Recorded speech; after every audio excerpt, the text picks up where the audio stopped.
Welcome to From Sacred Jainism Scripture, Uttaradhyayana, Lecture 14, Part 1 of 2. The religion of Jainism, traditionally called Jain Dharma, originated in ancient India. Jain Dharma emphasizes the value of right perception, right knowledge, and right conduct. Through inner reflection and sincere practice of these principles, one can attain moksha or realization of the soul's true nature. The concept of ahimsa or non-violence is also central to Jainism. Thus, with respect to all life, Jain practitioners follow a pure vegan of plant-based diet. The Jain lineage includes 24 Tirthankaras, or beings who share their enlightenment with others. The Tirthankaras' teachings comprise the Agam Sutras, which are the holy scriptures of Jainism. The 24th and last Tirthankara was Lord Mahavira, whose name means great hero. Born into a royal family in 599 BC, Prince Mahavira decided as a young man to pursue a solitary spiritual life. After 12 years of intensive meditation, he attained Kevalayana, or the highest wisdom. Lord Mahavira was known to face all obstacles with acceptance and forgiveness. He also shared discourses on spiritual truths which formed the basis of present-day Jainism.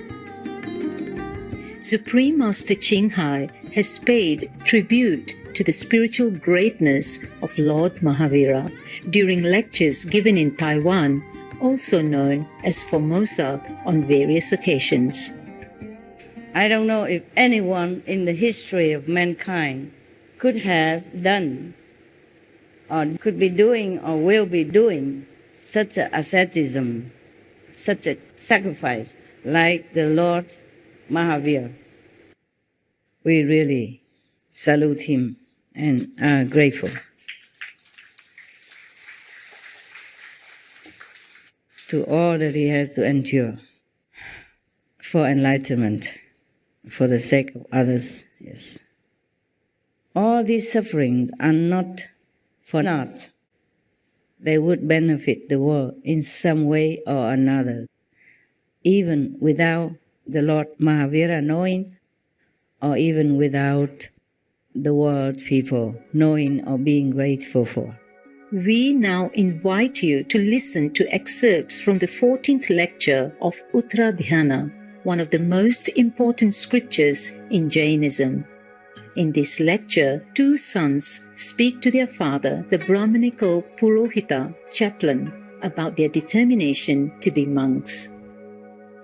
14th lecture, Ishukara. Having been gods in a former existence and lived in the same heavenly region, some were born here below, in the ancient, wealthy, and famous town called Ishukara, which is beautiful like heaven. By a remnant of the merit they had acquired in their former life, they were born in noble families. Disgusted with the world and afraid of the samsara, they abandoned pleasures, etc., and took refuge in the path of the Ginas, people who have conquered his or her inner passions. Two males remained bachelors. The third became the Purohita, Bhrigu, chaplain. The fourth, his wife Yasa. The fifth, the widely famed king Ishukara. And the sixth, his wife Kamalavati. Overcome by fear of birth, old age, and death, their mind intent on pilgrimage and hoping to escape the wheel of births, they examined pleasures and abandoned them.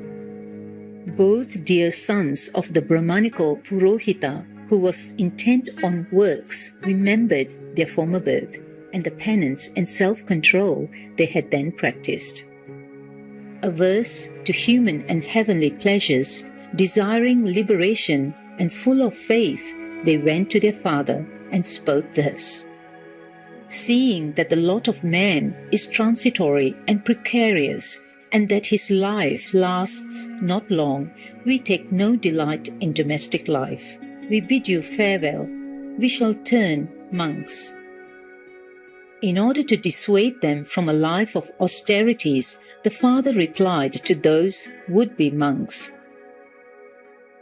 Those versed in the Vedas say that there will be no better world for men without sons. My sons, after you have studied the Vedas and fed the priests, after you have placed your own sons at the head of your house, and after you have enjoyed life together with your wives, then you may depart to the woods as praiseworthy sages. The young men, perceiving that the Purohita was wholly consumed, as it were, by the fire of grief, which was fed by his individual inclinations and blown into a huge flame by the wind of delusion, that he suffered much and talked a great deal in many ways, that he tried to persuade them by degrees, and that he would even bribe them with money and with objects of desire, spoke these words. The study of the Vedas will not save you. The feeding of Brahmanas will lead you from darkness to darkness, and the birth of sons will not save you. Who will assent to what you said?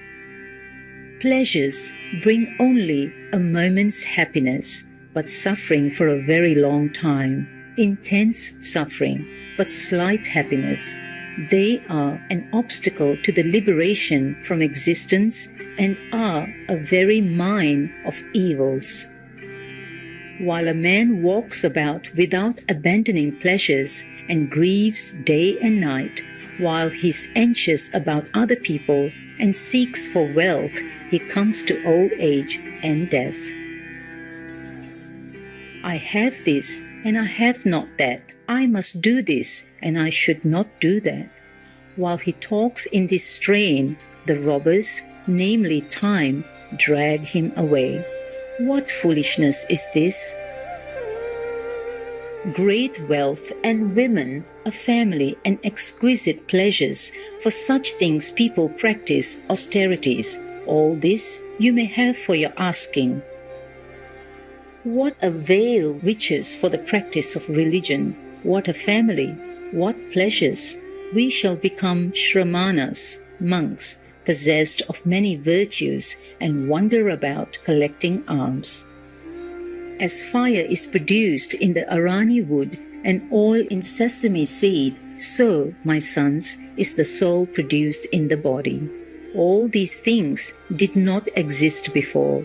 They came into existence and then they perish, but they are not permanent. The soul cannot be apprehended by the senses because it possesses no corporeal form, and since it possesses no corporeal form, it is eternal. The fetter of the soul has been ascertained to be caused by its bad qualities, and this fetter is called the cause of worldly existence. Thus, being ignorant of the law, spiritual precepts, we formerly did sinful actions, and through our wrong-mindedness we were kept back and retained from entering the order. We shall not again act in the same way.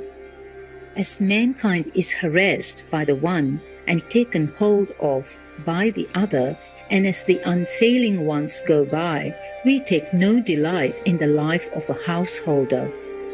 Who harasses the world? Who takes hold of it? Whom do you call unfailing? My sons, I am anxious to learn this. Mankind is harassed by death. It is taken hold of by old age. The days are called unfailing. Know this, Father. The day that goes by will never return. The days elapse without profit to him who acts contrary to the law, spiritual precepts. The day that goes by will never return. The days elapse with much profit to him who acts up to the law, spiritual precepts. Vegan, because we are tired of partaking in bloody crime. Warm-hearted viewers, it's been a pleasure to have your company for today's words of wisdom.